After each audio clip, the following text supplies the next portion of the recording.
जय श्री राम, हर हर महादेव। जगजननी माँ भगवती के चरणों में प्रणाम करते हुए, नमस्कार करते हुए मैं धर्मेंद्र नाथ माँ भगवती से प्रार्थना करता हूँ, हे माँ भगवती, हम सनातनियों में संगठनात्मक शक्ति प्रदान करें।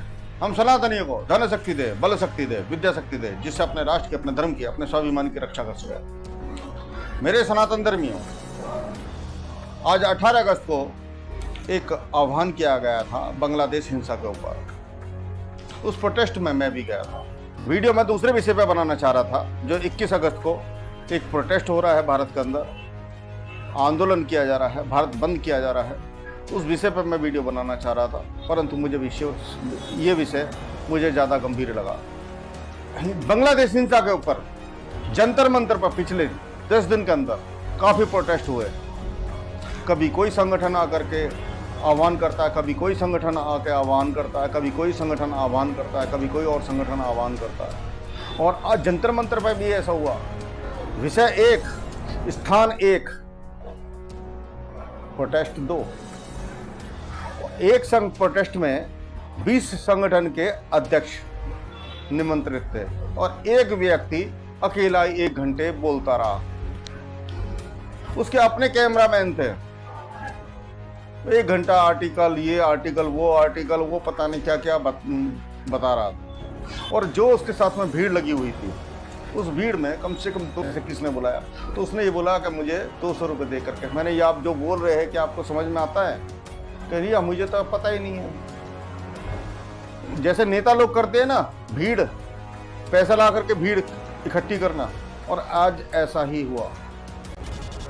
मैं उस भाई का नाम तो नहीं जानता, उसके हो सकता बहुत सारे लाखों फॉलोवर हों।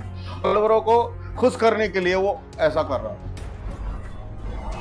मैं विरोध कर रहा हूं आज ऐसा। मैं विरोध कर रहा हूं उस व्यक्ति का, क्योंकि ये सनातन के शत्रु हैं। और वो लोग शत्रु हैं जो संगठनवाद और स्वयंवाद कर रहे हैं। आपने इतिहास से कुछ सीखा नहीं। भी मध्य युग में राजा महाराजा ये युद्ध अलग अलग लड़ रहे थे इन आक्रांताओं से, इन विधर्मियों से, और आज भी ऐसा ही हो रहा है। वर्तमान में भी ऐसा ही हो रहा है। मन बड़ा चिंतित है इसी बात को लेकर के। संगठनवाद जातिवाद से ज्यादा खतरनाक हो चुका है। इसी का लाभ विधर्मी उठा रहा है। उनको चिंता नहीं होती आप कितने प्रोटेस्ट कर लो, आप कितने भी आंदोलन कर लो, नहीं फर्क पड़ता। ना सरकारों को फर्क पड़ता है, ना उनको फर्क पड़ता है, क्योंकि उनको पता है कि आप संगठित नहीं हो। आप ऐसी ऐसी बातें करते हैं जिसका कोई सर ना कोई पैर। आक्रोश बहुत जबरदस्त दिखाते हैं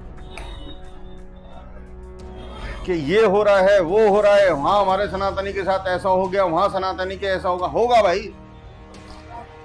बिल्कुल होगा, क्योंकि आपको कारण नहीं पता। फिर आप ये कहते हो कि मेरे साथ ही आकर नहीं खड़ा हो रहा है, सनातनी सो रहा है, हिंदू सो रहा है, हिंदू गहरी नींद में सो रहा है। आपने जगाया कब? या वो जाग गया तो वह आपके साथ आ क्यों नहीं रहा? वर्तमान में संगठनों पे सनातनियों ने विश्वास करना बंद कर दिया है। एक मूल कारण यही है, क्योंकि बहुत सारे संगठनों ने स्वयंवाद और संगठनवाद किया। जो बांग्लादेश, एक तरीके से मैं तो ये कहूंगा कि बांग्लादेश जो हिंसा हुई, बहुत सारे यूट्यूबरों को और बहुत सारे संगठनों को एक तरीके से दुकान चलाने का मौका मिल गया। बहुत सारे संगठनों को दुकान चलाने का मौका मिल गया। मन बड़ा चिंतित है।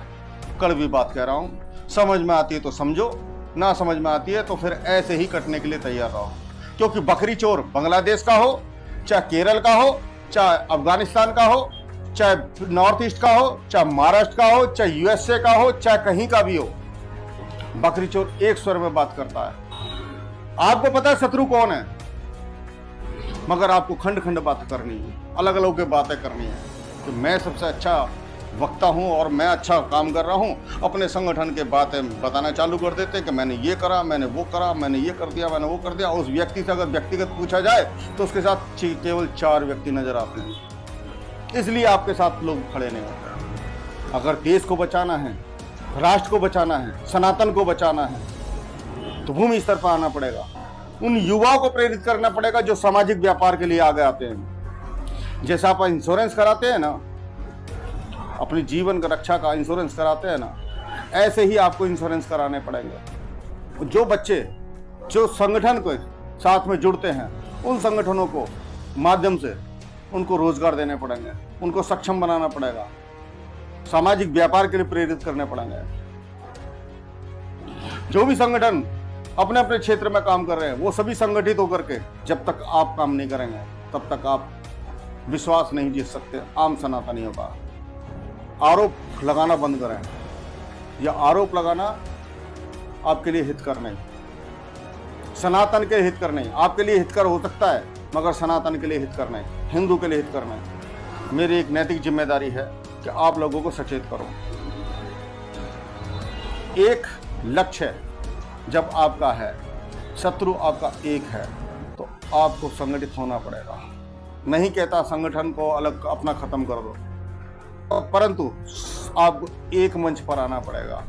संगठनवाद आपको खत्म करना पड़ेगा, स्वयंवाद खत्म करना पड़ेगा, जातिवाद खत्म करना पड़ेगा। अगर आप सनातन के सच्चे रखवाले हैं और सनातन के लिए सच्चे कार्य करना चाहते हैं, तो उन युवाओं को जो आपके साथ खड़े होते हैं उनके साथ छल मत करिए, उनको सामाजिक व्यापार के लिए प्रेरित करिए।